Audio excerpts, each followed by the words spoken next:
Talent mistakes that can cost CIOs millions of dollars. That's what we're going to talk about here in today's live discussion. Joining me is a guest I'll introduce in just a moment. But before I dive into the topic and introduce our guest, wanted to thank you, the audience, for being here today. We're streaming live to LinkedIn, YouTube, Facebook, X, and TikTok. So thanks for joining wherever you are here today. We're going to be taking your questions too. So we're doing this live, part of our live podcast production. So any questions or comments you have, we'd love to hear from you.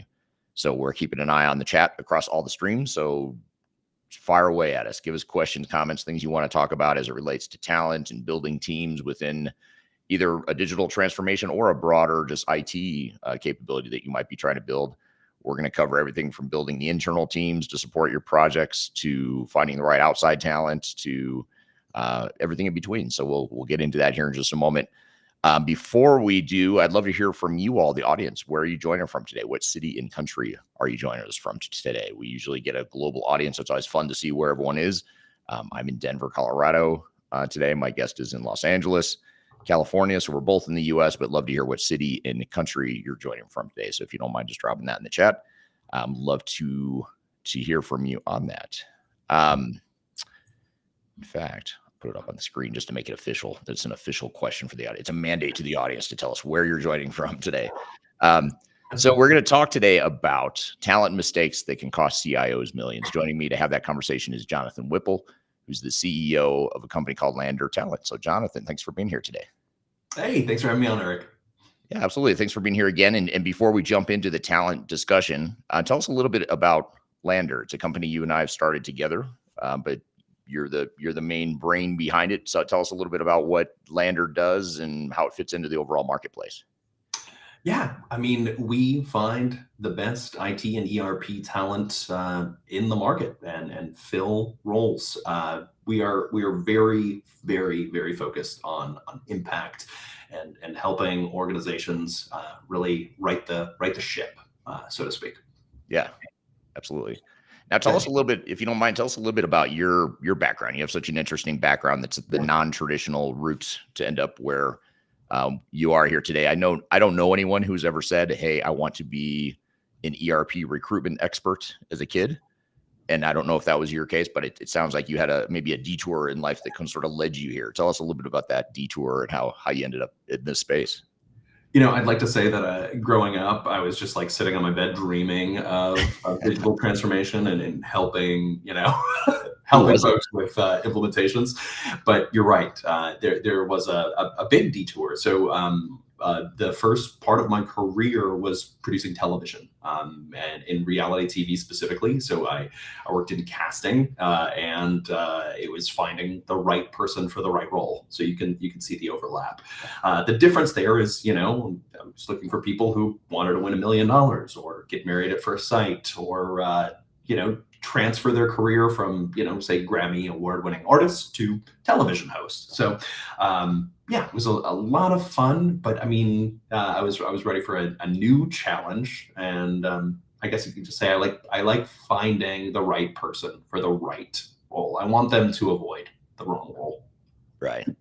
Yeah. And I imagine coming from that TV background too, it's so there's so much, I imagine, psychology and chemistry and things you've got to look for that are not, you're not looking at people on paper. You're looking at what's going to drive ratings or what's going to make for an interesting story or an interesting show. So I imagine that those nuances of finding that kind of talent, I imagine that would help you quite a bit here in this space, in the IT space.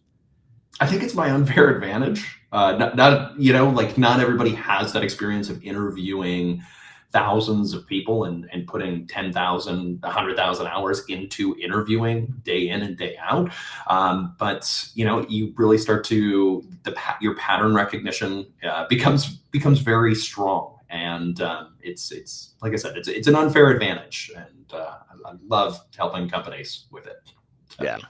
Well, I'm glad to hear that I'm not the only person in this industry that did not dream of being an ERP consultant or a digital transformation expert. That was not what I was dreaming of as a kid. Oh my gosh. I'm shocked. I thought you would have had it like in your journal, man. Like, yeah, just my vision board when I was 5 years old was yeah. Be a digital transformation consultant. So of all those shows you worked on, do you have like a favorite show that you had the most fun working on or you had the most staffing for? Because you've worked on some really interesting reality shows. I mean, my my favorite, because so like going back to being a child, Lego is such a core part of who I am. I mean, you might like there's even like I think over my shoulder here you see like a little Lego Boba Fett. I did a show called Lego Masters, which is a competition show about building Lego. My son loves Lego, my wife loves Lego, so like being able to tap into something that's such a part of who I am and who I was as a kid. I think Lego Masters was really a standout for me personally. So you kind of did live your childhood dream, doing the Lego show. Just ended a up little bit. It led you to something even cooler, which is digital transformation, right? Yeah, exactly. Well, I want to say hello to some of the people joining us from in the audience here today. Someone on LinkedIn, and I apologize, I don't see the name, but someone joining from Copenhagen in Denmark. So thanks for being here. Someone on YouTube joining from Dallas. George is on LinkedIn joining from Nairobi, Kenya. Sandra is joining on YouTube from Chicago. Thanks for being here today. And then Carmen is joining us here today. I think she's in Chicago, or I know her. She lives in Chicago. I don't know if she's there right now, but Carmen says, I loved Lego Masters. So you're not alone here. You've got some fellow Lego Masters fans here. Carmen also says people strategy is very important. Understanding people and having EQ is key. And I guess, that's a good segue into a first question here. When we think about hiring people for an IT, whether it's an IT project or you're trying to hire someone for your IT staff, like an architect or a business analyst, whatever it is, it's easy to really get not bogged down, but myopically focused on what's on the resume, what's on paper. Do they have the right skills? Do they have the qualifications? Do they know the right programming language? Whatever. What are some of the EQ types of nuances you look for in terms of emotional intelligence or just overall EQ? What are some of the things you look for when you're trying to find the right person for the right job? Great question. And I totally agree on the EQ front, Carmen. When I'm looking and trying to identify EQ and anything in the soft skill arena, it starts with that initial call, maybe even an initial message. How does that conversation flow on the screen, or on your phone, if you're texting, email, whatever it may be, but it gets to that first conversation. Are you connecting, and how are you connecting? Is it a thoughtful conversation, or is it somebody that's just attempting to get as much information to you as possible? Because if we're having a conversation, or you're having a conversation with a hiring manager, whoever it may be, you're having that conversation for a reason. They're probably aware of what your experience is. So a big portion of this is connection and chatting with somebody. Like you're chatting with them over coffee, but like a really serious coffee, Right. I think it comes down to connection. Yeah. And it's hard to put your finger on that, and you're not going to see it on a resume. Yeah, because it's so much about feeling, and it's going to depend on the other person on the other end of the line. Like you're not going to connect with everybody. I mean, maybe you are. If you connect with everybody and you have all the digital transformation skills in the world, please send me your resume. Right. please. Like you're in the highest possible demand, but connection, and yeah, I think connection is the core of it. Yeah. So that's one common mistake that organizations can make is, maybe not focusing enough on EQ and maybe the cultural fit of the person, not, setting aside the skills and the sort of the minimum qualifications. It's that extra piece of it that I would imagine is a big mistake a lot of teams make, or a lot of CIOs make when they're trying to build up their teams. What are some of the biggest mistakes that you see CIOs make when it comes to building out their teams internally and or externally? Yeah, I think that the biggest one, like it maybe not shocking, but it's one wrong senior hire. Like if you miss at the top of the org chart, that's the biggest possible miss, because senior hires, they don't miss quietly, like they don't fail alone. You've got somebody whose decisions are going to ripple across teams, across vendors, across timelines. This one person that is a senior hire, I mean, their problems multiply across dozens of people, right? You know, it's not a bad hire. It's a bad multiplier, and that's a problem. Right. Yeah. That makes total sense. Want to just get back to some of the audience questions here. Got someone on LinkedIn joining from Florida. Thanks for being here today. And Carmen is indeed from freezing Chicago. So thank you for joining. I suppose you have nothing better to do than to listen to us talk. If it's that cold out, you maybe just don't want to go outside. Darren's joining us on LinkedIn, says good morning. Thank you for that. And then Carmen has a follow-up here. Connection and authenticity. People buy from people. So it's a great point. That connection that you're talking about, Jonathan, I think that's something that's easy to overlook, especially as we get so focused on like, do they have the right? Do they know AI? Do they know the newest version of 𝗧𝗵𝘁? Do they know public cloud? You know, it's like you get so honed in on these technical skills that it can be really easy to overlook that cultural fit. And I'm sure you've seen this too, but I've seen some really smart, very talented people that are just terrible fits because it's not because they don't have the right hard skills. It's because those soft skills, they don't have the temperament to be a good collaborator or a good listener, or someone that can empathize with change or whatever. I mean, is that something you've seen as well? Absolutely. I mean, you have to be a part of a team. I mean, unless you're working in a complete silo, you're working entirely detached from everybody else, and your outcomes are have nothing to do with other people. Like it's very important to connect. Like if it's not there, like there's a major problem. There's a major problem. Yeah. And it's not just, the person connecting with the organization, but it's also like, you want different types of people that can bring diverse personalities and opinions, but you also want them to be cohesive and part of one team. How do you find that balance, between like, I don't want us all to look the same on this team that I'm building, this project team or this IT team, but I don't want them to be so different that they can't collaborate together. So how do you navigate that when you're trying to help someone put together the right team? It's tricky, you've got to thread the needle, and there's so much priority placed on culture fit today, and I think rightfully so. But I think something that gets overlooked is culture add, and I know that's a lot of what you're talking about in terms of diversity and different viewpoints. Culture add is so incredibly important.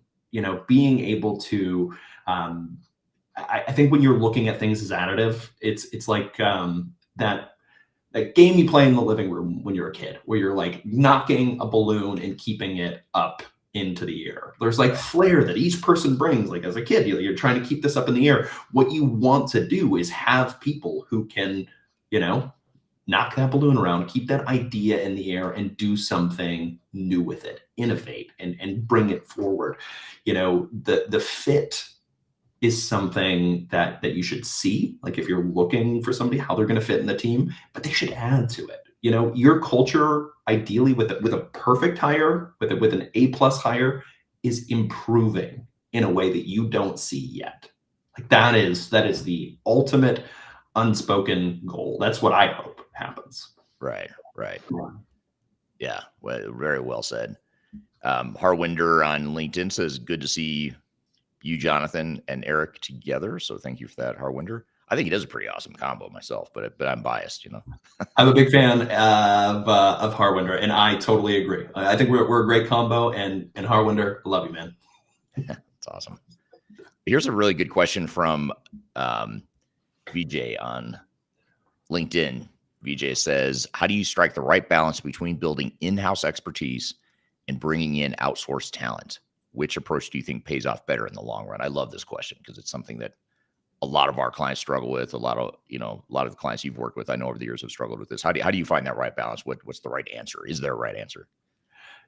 Oh man, it's funny because VJ, this is honestly so much of what Eric and I talk about every day because it is a fine balance. I think it's incredibly important to have the right in-house talent. You have to have somebody that can check whoever it is that you're working with. Like the external talent is incredibly important, and it's always outcome driven, trying to reach a deadline and trying to hit a goal. And that's important. That's, if you're in the middle of a digital implementation, that's everything. But who owns it? Who is making sure that this is getting done? And more importantly, who is making sure that this is going to have the impact that is required, that you're hoping for once everything goes live, once everything is done, once every goal is met, and every milestone is achieved. You need somebody on the other side. So many companies and so many teams wait until the end, or wait until like, whoa, I didn't even know I needed this. So I am very happy that you're asking that, VJ, because it's sorely missed. Yeah, it's a real thing, and it's easy to err too far on one side or the other. You know, we've had some clients who will say, "Hey, we're just going to outsource this entire thing to outside contractors or a consulting firm." We've had other clients that say, "We're going to do it all ourselves. We'll just hire the people and manage them ourselves."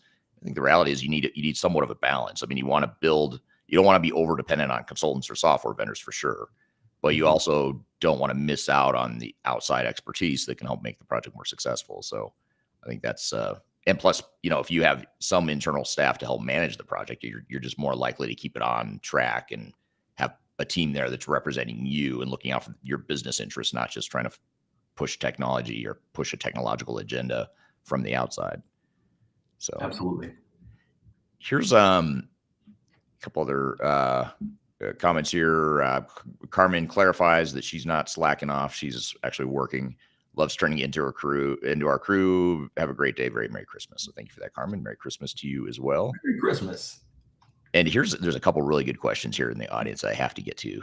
These are good ones. So this is from Sanjay on LinkedIn. Sanjay says, how do we foster a culture of continuous learning and innovation within our IT team to avoid employee stagnation and burnout? So once you've got the team, how do you keep them motivated, keep them learning, innovative, keep them from getting stale or maybe too focused on internal stuff? What have you seen work there?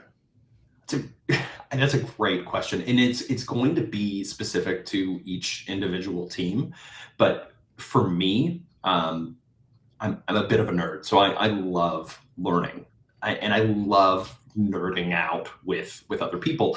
So one way that I love to do this is it's kind of the same way when you're sharing the television show you're binging, right? Like I've been watching Stranger Things. Here's this thing I love about it. Have you seen this show before?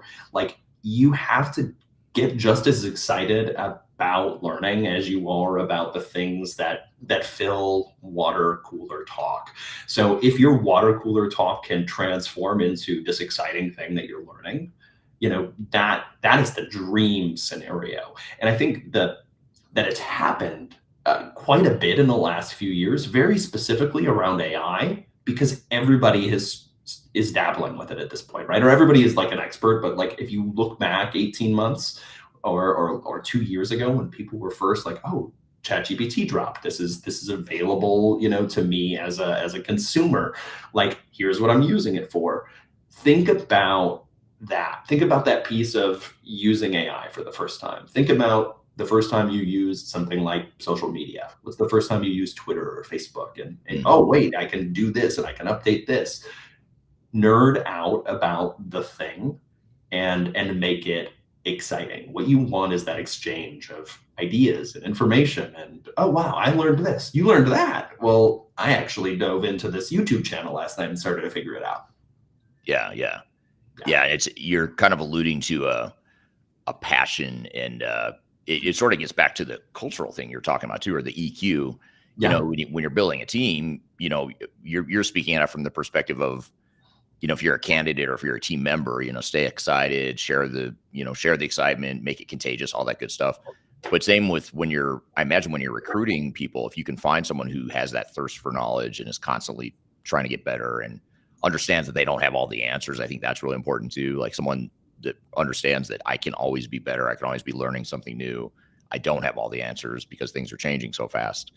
I think all that stuff's important. Absolutely. Yeah, very cool. And then here's a juicy question from Sandra on YouTube. And she says, do you believe that the use of applicant tracking systems and selecting candidate pools has contributed to hiring mistakes? Especially, I might add to that too, the layer of AI, because I think it was Workday. I can't remember if it was Workday or if it was Oracle Talent. One of the big HCM solution providers in the market, I think, got sued, or they acknowledged that there was bias in their AI, screening process or whatever. What are your thoughts here on applicant tracking systems? Does that create any sort of biases or hiring mistakes? Have you seen that be a problem in the past? It's interesting because yes, I have not firsthand, but it's one of those like one of those war story things that are shared from between recruiters. At least not in the way that I use an ATS myself, because it's more a person moving along the actual process. Like, here's where they are, they've applied, like, okay, now they're in the first interview. I'm using it more from a visual standpoint, but there, as you mentioned, there have been lawsuits. There are biases built in, and unbeknownst, right? Nobody's building a tool and trying to make it have a bias in the first place. But certainly, yes, Sandra. Especially when you combine that fact with what you were talking about earlier about, needing to focus on more than just the hard skills that show up in an applicant tracking system, the culture and the connection, all the stuff you were talking about, the quest for learning, that doesn't necessarily show up in an ATS. So you've got to look beyond, ATS can be one tool, but you don't want to be overly dependent on that to determine, who the best candidates are, I would imagine. Absolutely. I agree there. And I think that there is now quite a bit of light at the end of the tunnel in terms of that. So if you think about like early iterations of AI kind of predating all of us using it day to day, it certainly has been built into, ATS systems for a while. And it was young, rudimentary technology that's really looking at how long has this person, like looking at dates and looking at titles. So now, thankfully, there's a lot more nuance to AI inside of ATS that it's able to find things better. But yeah, I think we've got a ways to go as well. Yeah. Yeah. Here's a comment from Scott on LinkedIn. Scott says, I believe leaders find out what makes each person tick. They tailor the rewards at the individual level. When you think back to your favorite boss, I bet it's because you felt understood by them and valuable to them. The team is a wrapper that groups individuals. It's a really interesting point, Scott. So thank you for that. I totally agree. I totally agree. If you've got a leader that is tailoring incentives and rewards to you as a person, that is the dream. That is the ideal. Like, I think I said this morning on LinkedIn, but like the major perk of your job isn't the compensation. It's like the best possible perk is feeling great at 10 a.m. on Monday morning. Like that's where you want to be. Like, I'm enjoying this. I'm having fun doing this. Yeah. I like being here. I'm not thinking about how I'm sad because the weekend's over. I'm actually enjoying this. Yeah, I'm here and I'm excited. Like, that's what you want to do. And if that's what you're bringing, who are you hiring? Yeah. I got a bunch of people for you, Scott. Yeah, exactly. I've got just the team for you, Scott. Come on, Scott. And I know a guy, Scott, that can help you continue building that team. He's on the screen here with me. Here's a longtime listener, 𝗖𝗢𝗢, and I apologize, 𝗖𝗢𝗢𝗢. After all these years of you listening and watching, I should probably know how to pronounce your name. So I apologize if I'm mispronouncing it. But thank you for joining again today. He's got a long comment here that doesn't all show up on the screen, but I'll read it here. 𝗖𝗢𝗢𝗢 on LinkedIn says, balance is the key. You need an internal team that owns the outcome and stays focused on real business success. But you also need outside talent that truly knows the vendor software and can challenge it in your favor, like a devil's advocate on your side. That's why working with a smaller firm can be a smart move. They are often closer to the work, more hands-on, and more willing to speak up when something doesn't make sense. So I think that's very, very well said. The balance, I think, is really important. I think that's back to what you and I were talking about, Jonathan. Just, you want to build that internal team. You also want to leverage outside people, but you don't want to go too far to one extreme or the other.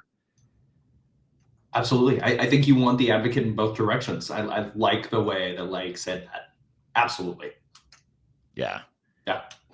Here's an interesting question from Darian on LinkedIn. Darian says, how do you actually assess connection in a hiring process without relying on gut instinct alone? So, and maybe another way to put this would be, how do you develop that muscle? Like if I'm not used to looking for that and maybe I don't have a strong gut instinct one way or the other, what am I looking for when I'm trying to assess someone's connection, cultural fit, fit with my overall team, all that stuff?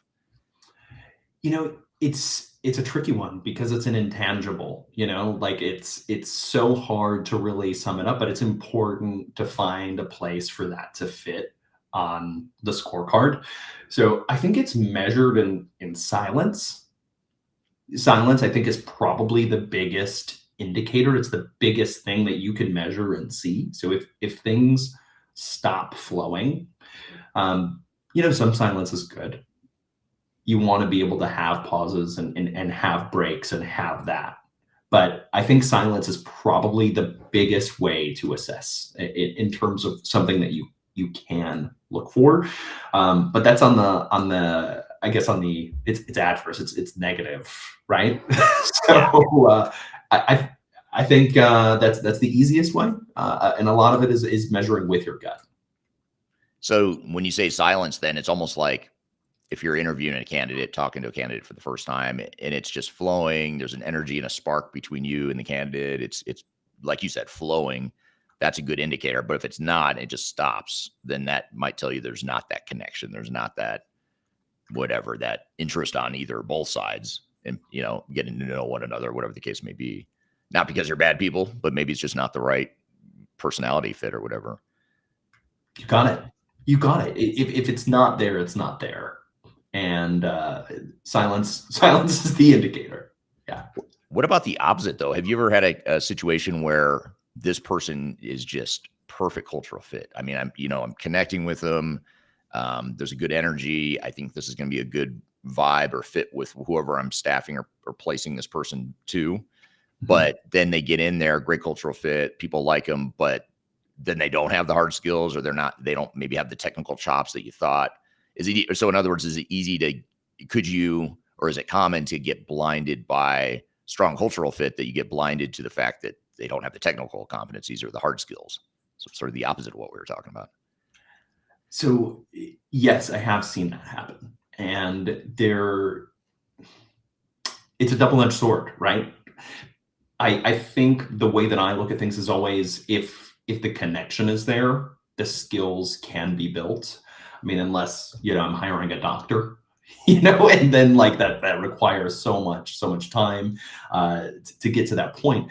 But I've built out teams myself where the people underneath me did not have the skills on day one. The soft skills were there in spades. Everything you could have ever hoped for. And then it really comes down to development.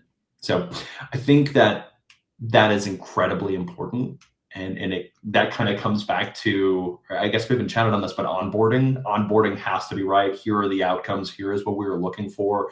Here are, the goals for 30, 60, 90 days. Here's where I hope you are a year from now. That all has to be very, very, very clear. Especially when you're hiring solely on a vibe check. If it is that vibe and that connection, and that is somebody that's going to be additive to your culture, that's way harder to find than somebody that has the actual skill. But you need a great leader up top who can then actually build that team and make sure that those skills come to fruition and develop over time. Yeah. Yeah. I know for me, that's in this overall question about, cultural fit, and, what if you have the cultural fit, but not the tangible hard skills fit? That's the hardest thing for me as a leader to navigate, honestly. Cause it's like, if I know someone's a good cultural fit, but they don't quite hack it in terms of the technical hard skills, that's really hard for me. Like, I'd struggle with that as a leader, because I will err on the side of cultural fit to a fault sometimes. And we actually had one person that was, with our company, a guy I love. Like, he's a great guy and really good cultural fit. He's with us for a few years, but as we grew, it just got to the point where like it just wasn't a good fit, like for the skill, the hard skills. And that I really struggled with that. I probably waited too long, to move forward with what needed to happen there. But that it's a hard one. So I struggle. So this is interesting for me because I do struggle with that quite a bit. I think I learned a long time ago, though, not to focus solely on hard skills, which is good. But there are times now where I almost like I overcorrect and go too far the other way. So good stuff. So I want to say hello to Passer on YouTube, joiner from Poland. So thanks for being here today. I don't know why I've noticed recently a lot of people from Poland are starting to follow me. So apparently I'm huge. You and I think are becoming huge in Poland, from what I understand. Poland, we're on our way. We're coming. Yeah. We're coming to a town near you. Yeah, Warsaw. We'll have an office here soon. Oh yeah. Sure. Here's another really good question from Darian on LinkedIn. Darian says, "What capabilities must never be outsourced, regardless of budget or timelines?" So are there certain like deal breakers or showstoppers where you say you need to have this person in-house, or maybe the opposite too, this person you don't want to bring in-house, you want to bring in an outside expert to help you in this area? That's such a great question. And I think it's always going to come down to what the organization needs themselves and what they prioritize. But I think ownership over specific lanes should always be in-house. You need somebody who owns the finished product, or the post-finished product, somebody that's going to fit into their lane, and that's something that they're running with. So whoever owns it at the end, that is not something that should be outsourced. The person who sees, and we were just talking about this the other day, but sees this become boring, that's what you want. Right. Yeah. Now, okay, so we've talked about a lot of different mistakes that could cost CIOs millions. And one we haven't gotten to yet, that you and I have talked about before, is, and we haven't talked about it yet today though, and that is that rushed fill. That, I've got a project, for whatever reason, I'm in a rush to start it. Maybe my vendor's pressuring me because they're going to bring in all the consultants next week, and I've got to get my team mobilized and ready. Tell us about rust hires. Like, do you see that often? What are some of the pitfalls there? What are some of the consequences of that? Tell us about this, because you want to act with a sense of urgency on one hand, but on the other hand, getting a wrong hire internally or externally can be very costly. So what's some advice you have there? Urgency is usually how bad hires sneak in. On the staffing side, I like to fill things as quickly as possible, right? I like to move fast, and that is important. But there's a difference when you get to the point where the pain of the business problem gets louder than judgment. That's how the bad hires start to sneak in.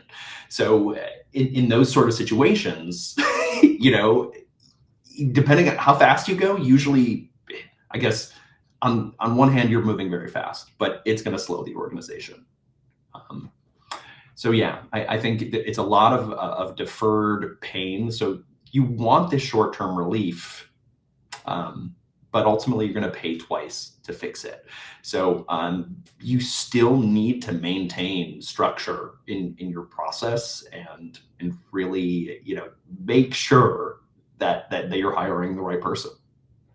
Right. What about at the senior level? When you're looking at senior hires, what are some of the mistakes or pitfalls of that, of potentially getting that kind of a hire wrong? Like let's call it a project manager, or maybe it's if you're a CIO and you're hiring a director of enterprise applications, or, some senior person within your IT organization. Tell us about maybe a lesson or lessons from making bad senior hires.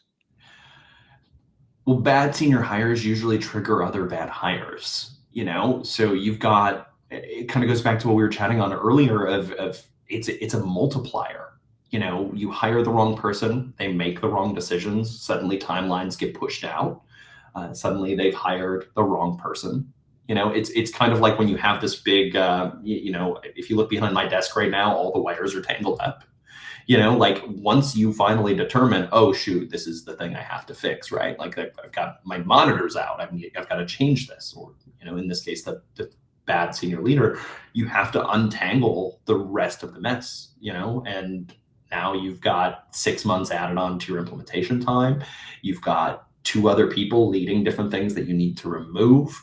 You've got different processes in place that actually are not impacting what you need them to impact. It's untangling all of this mess that was created from one single leader, and you got to get it right. Yeah. Yeah. And, you talked about triggering other bad hires, which is actually a really good point. I hadn't really thought of it that way before, but it's a great point that Yeah. you bring in that senior person. If that's a bad hire, whether it's a cultural bad fit or just whatever it is, now that's going to spread and propagate in the form of other candidates that person ends up hiring that maybe is also a bad fit. But also think about the decisions that senior leadership on an IT team make. Something as significant as we are going to rip out our ERP system and put in SAP, or we're going to put in Microsoft. They just make these decisions that, on the surface may not sound like a bad thing, but they might be making these decisions based on their own biases. And, Yeah. if they're not a good fit and they're not going to be around for the long haul, you're going to inherit these decisions that they make, and that may not be what the rest of the team wants or what's right for the business. So that's the other thing too, is it's like major technological decisions end up getting made that are going to affect your company for years to come, and that alone could cost you millions, if you go down the wrong path or the wrong technology or a flawed digital strategy or whatever the case may be. 100%.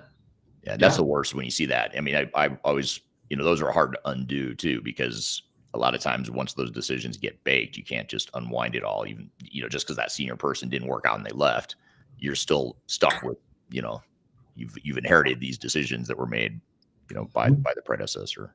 Absolutely. Yeah. What about, we haven't talked yet about role definitions. Mm-hmm. So when you're hiring, tell us about maybe some common mistakes or challenges with having clarity around what it is you're hiring for. Like, it's not enough to say, I need to hire an architect. Well, what do you need? What do you want from that role? Tell us about, what some of the common pitfalls are here. When success isn't clear, failure gets so expensive. So it has to be clear what somebody does in their role.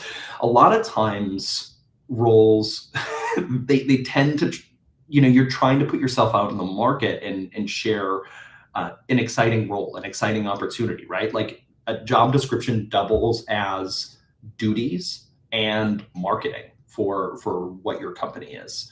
So you want to attract the right person, but a lot of priority is placed on that. So it has to be clear what the person is going to do, because misalignment causes so much rework, and then rework spreads, just like a bad senior leader, like we were just talking about, and then time disappears. So you have to start up front and be as clear as possible, because the fuzzier it gets, the more expensive it gets. Yeah.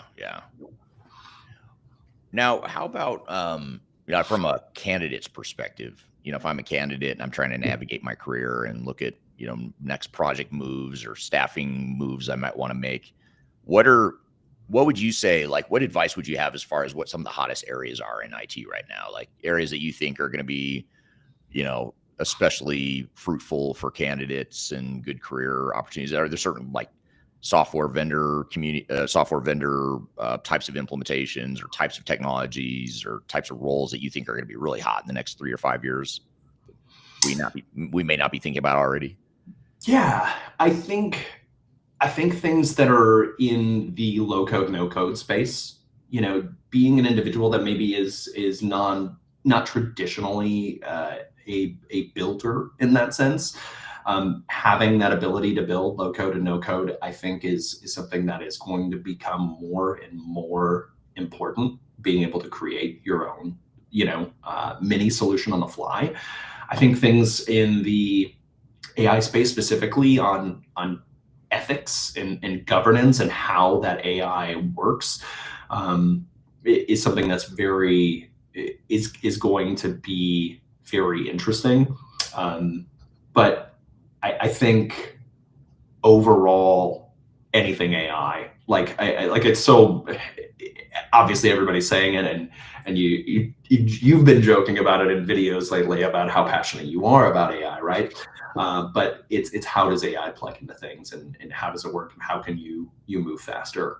And I think also thinking very non-traditionally.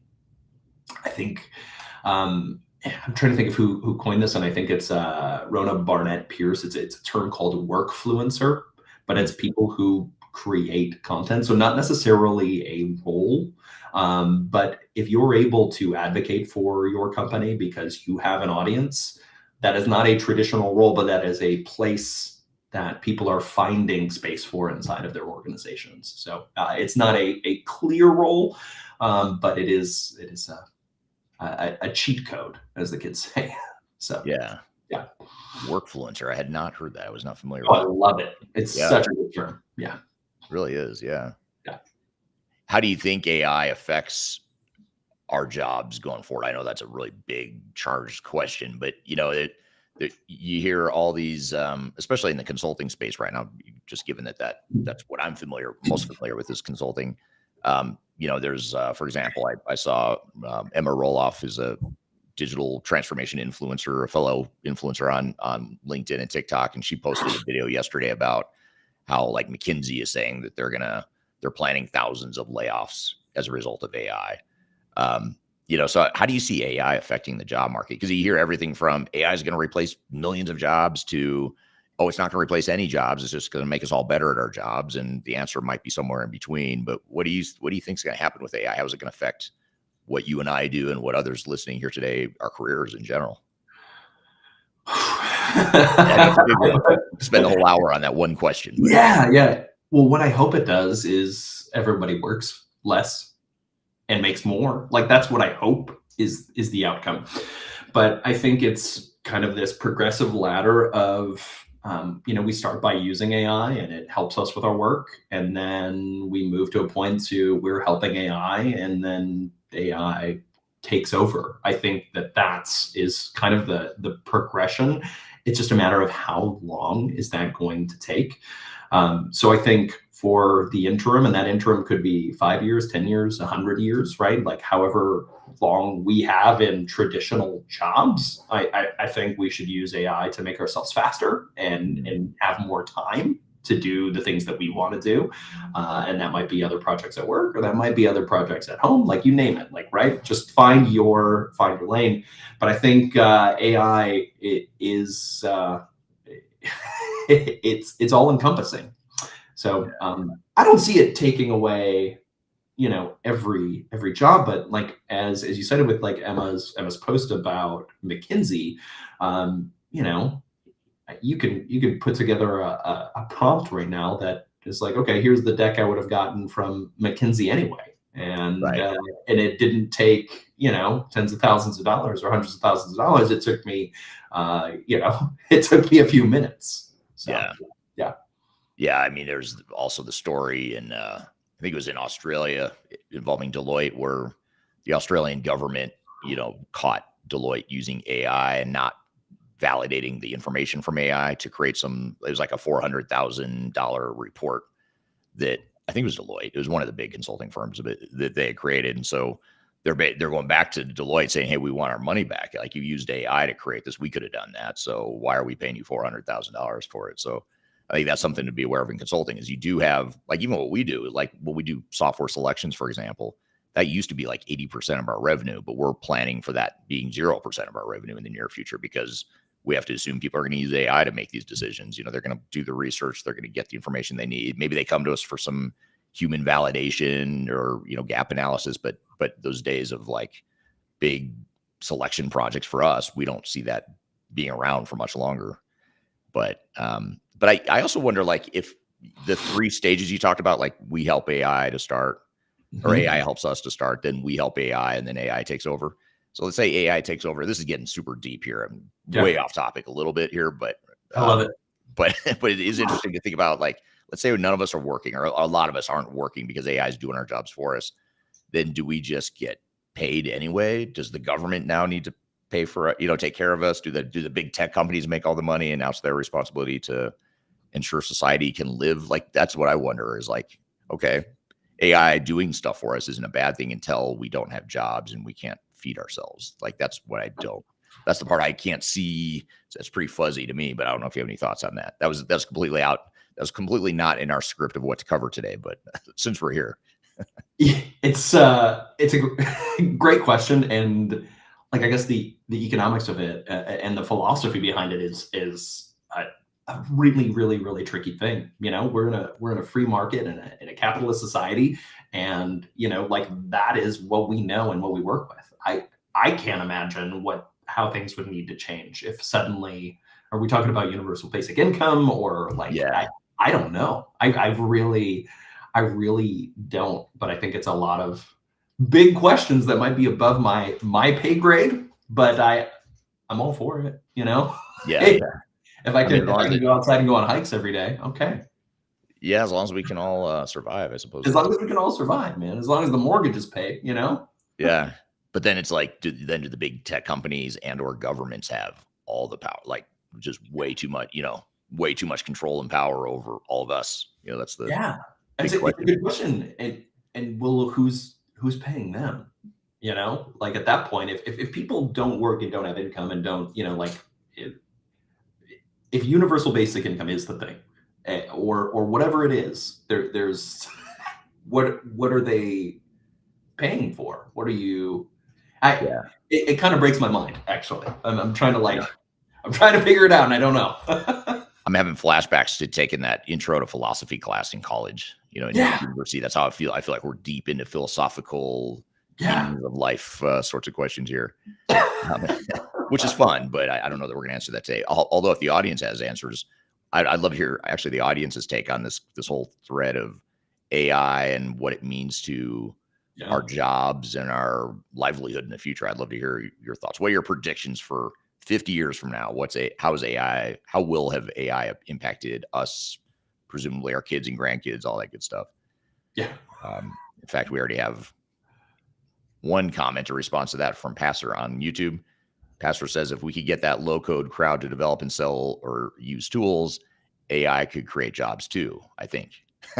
I like that. I think there's a lot of, I like that.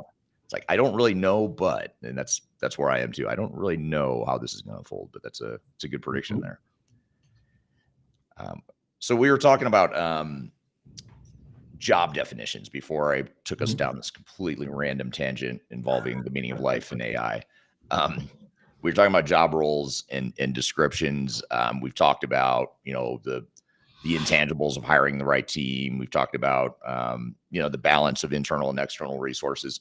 Anything we're missing as far as, if I'm a CIO trying to build the right team for my IT staff and or my digital transformation project? Anything else that you could think of as far as pitfalls or big mistakes that executives often make?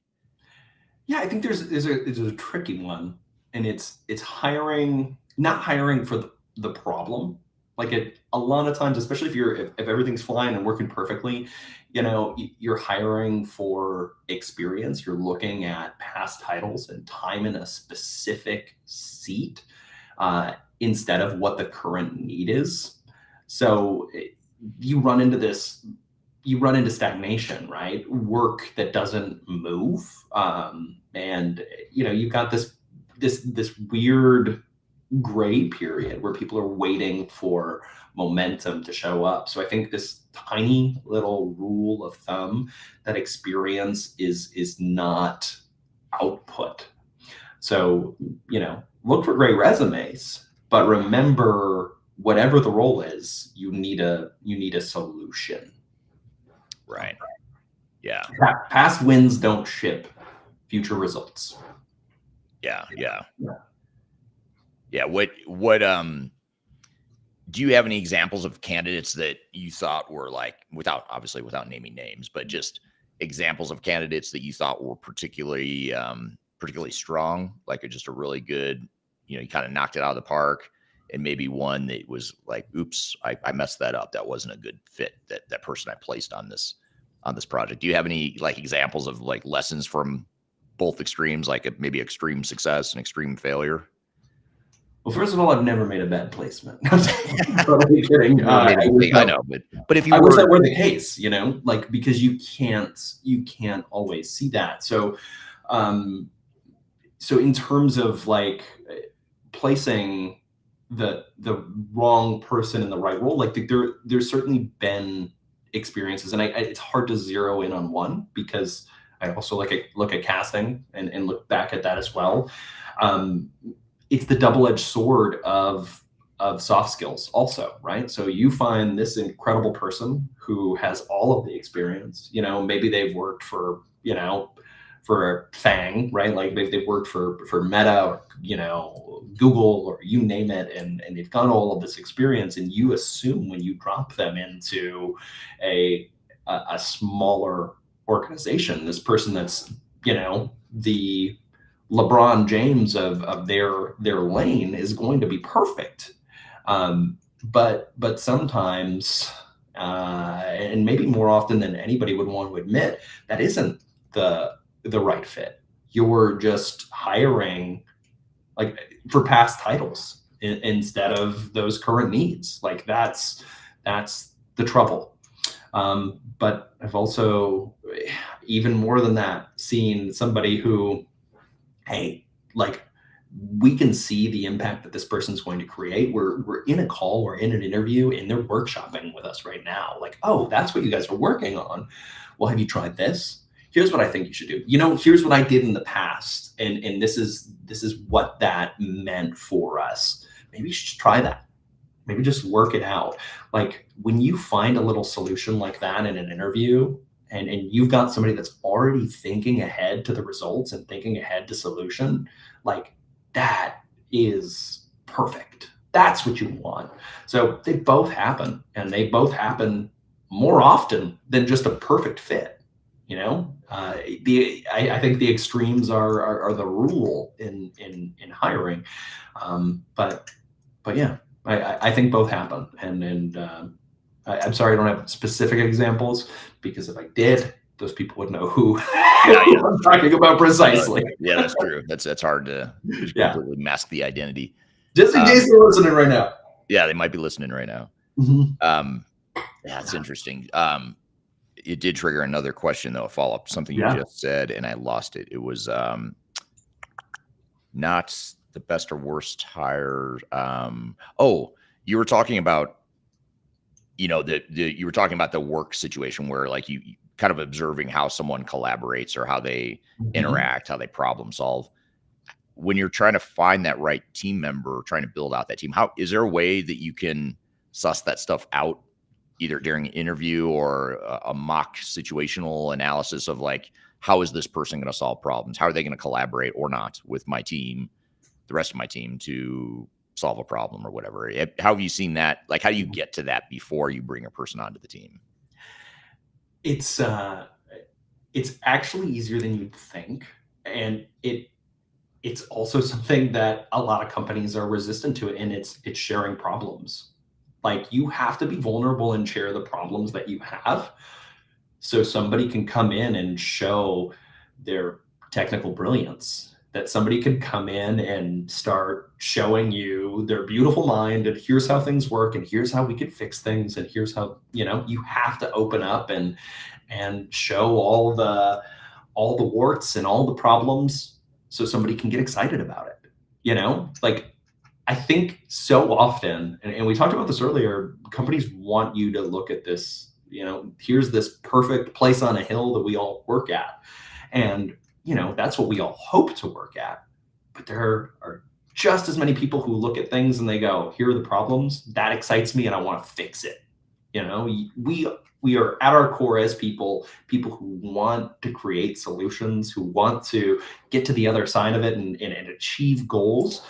Show problems, let people talk about them, and fix them.